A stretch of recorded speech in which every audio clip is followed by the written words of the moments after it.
Hello, good morning and welcome to this gardening study here at the historical and iconic Belle Vue Greyhound Stadium. Well, greyhound racing was first introduced to this country at this very site back in July 1926, and I would have thought the garden maintenance then, albeit 90 years ago, was more or less the same then as it is today. We've divided it up into three categories: horticultural, environmental and lawn and flower preparation. On this programme this morning, we're going to show you all the various projects that we're working on and what progress we're making with each one. Enjoy.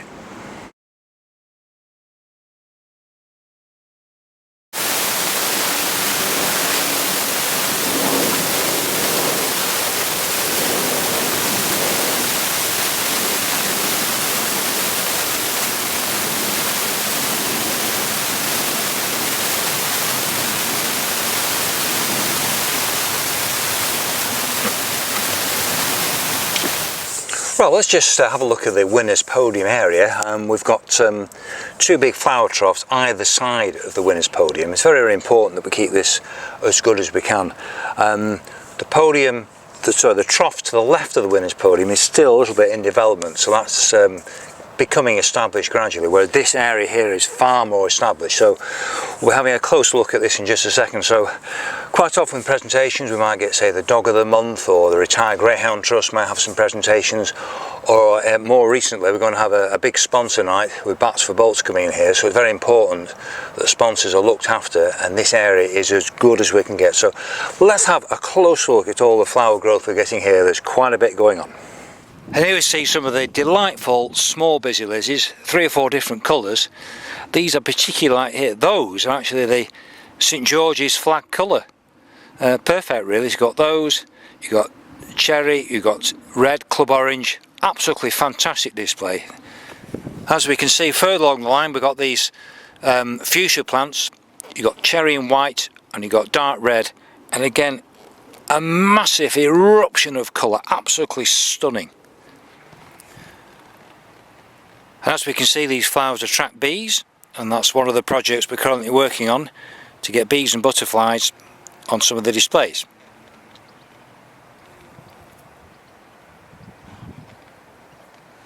And at the back of this podium area, we've got all the lavender plants here, which are gradually getting more and more established, and that will become a complete lavender bush with lots of pollen.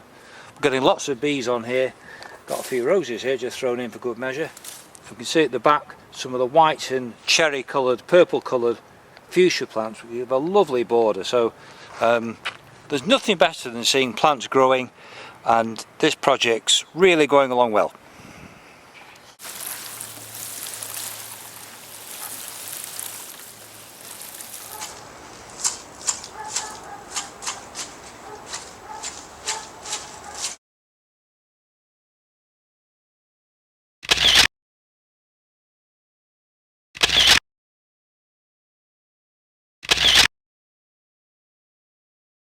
Right, here we've got the basket. Quite often you get these liners like this. I never use this stuff, like a bird's nest really. It just tends to crumble, so we'll discard that. I just tend to use bin liners. I always find these are excellent for a hanging basket base, and they also retain moisture quite well. So let's pop these in. There we go. Always like to use a good quality compost. This Miracle Grow is excellent because it's also quite moist. So we'll pop some of this in.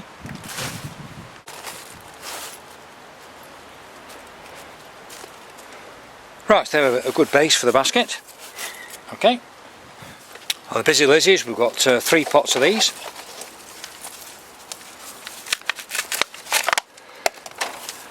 You can see they're really good quality roots, but what I tend to do, I just tend to loosen them just slightly there, just to encourage a little bit of early growth, just like that, and then we'll pop those in the basket.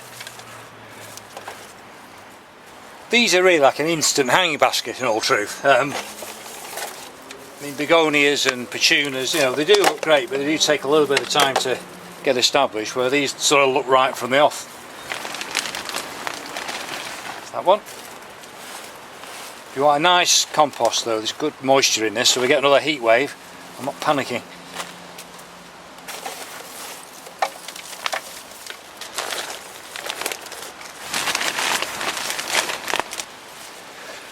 There we are, not a bad basket. I mean, some people say it should be petunias and it should be begonias, but I mean, I haven't got them, sorry, so we'll put these in instead. I mean, pretty good, I think. Right, let's get this on display.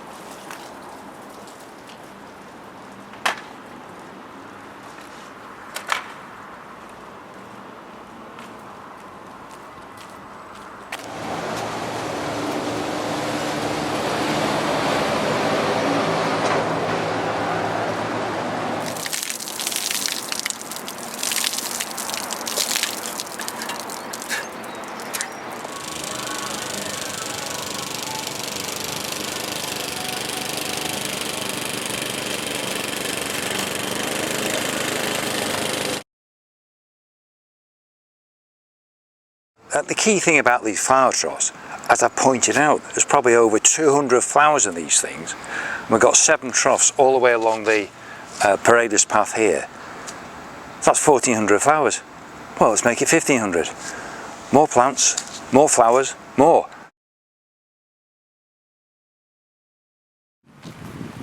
The best way to control weeds on this large scale is to use industrial salt.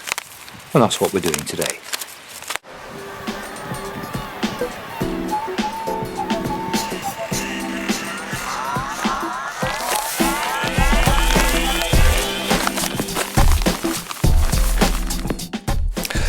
Only apply the salt in really hot weather, and with the forecast of further hot weather, it takes around about 7 to 10 days for the salt to really start to take effect. And with the patience and perseverance, we can improve the terracing from this to finally a much more pleasing look.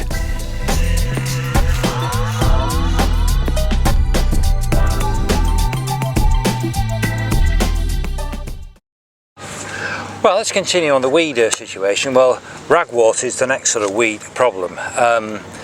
It's more a problem for the whole of Great Britain, really. I mean, you tend to see big swarms of these things on the edge of town centres, on central reservations, particularly on motorways, on the top part of motorway embankments. And I mean, they might look a pretty sort of flower, but they're actually quite a nasty weed, these, and you've got to keep these well away from children, and of course well away from animals, particularly dogs. And this is a Greyhound Stadium, so this is well under control. But the way to deal with ragwort is to pull it up.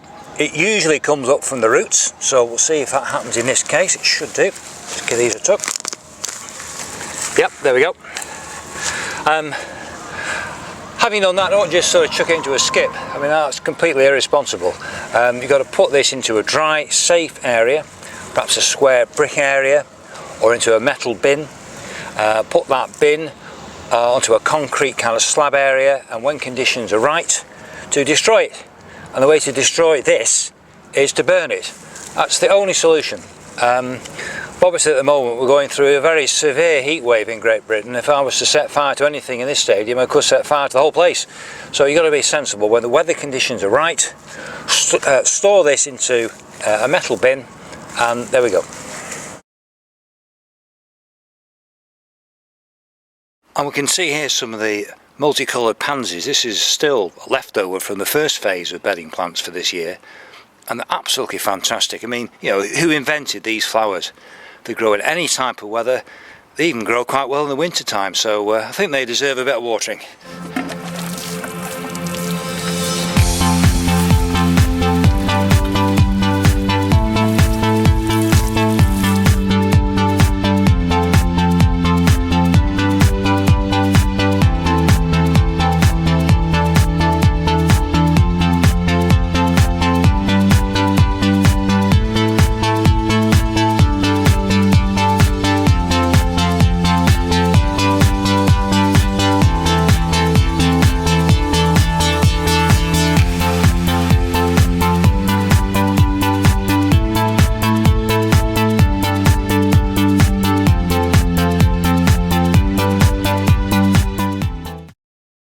Right, okay, now on this site I look after 14 different lawns. The two most important lawns, well, they're all important, but the two most sort of prominent lawns are the two centre green areas. We call them pods 1 and 2.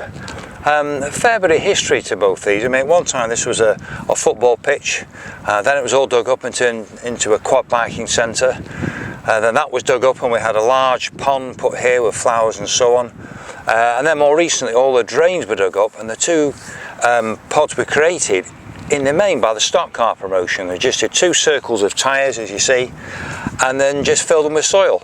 My task was then to create 2 lawns. The easy quick way of course was to just re-turf it, but that wasn't economical, so we've reseeded both of these. It's taken about 18 months to get to this point, and the way I did it was to do 100-foot sections by about 10-foot depths. Put small flags that you put in sandcastles on the seaside to keep the birds off. It then would take about 2 to 3 weeks for the grass to start coming up, and then I kept doing 10-foot sections all the way down, and then probably about 2 months later started to mow it very, very lightly, and then 2 years later we're now back to the stage we've got now, and I think these 2 centigrade lawns are pretty good. It would of course be a lot easier to mow them with a ride-on tractor mower, but unfortunately the mower we've got isn't serviceable, so I've got to use this little tiny Cobra petrol mower, which is a bit reliable. It takes about 3 hours to cut it, and it's a means to an end. All the general manager wants and the maintenance manager want, all they want is 2 lawns as good as we can to make sure the presentations are as good as we can. So I think I'll press on with a bit more mowing.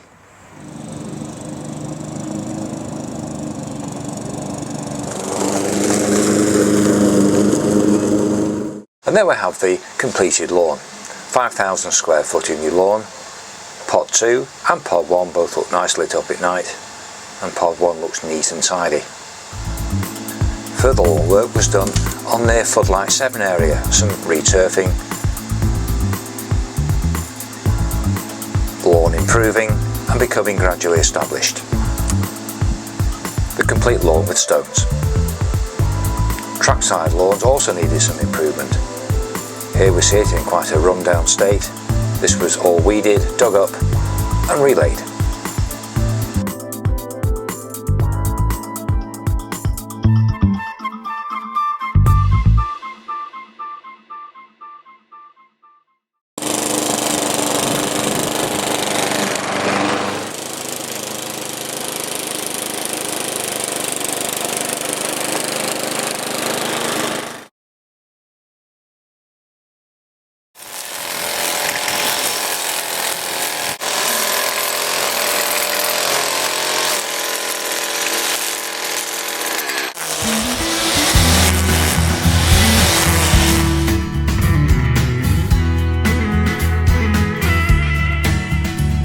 Other environmental work includes yellow line painting, painting the interior of the paddock and freshening up the workshop wall area.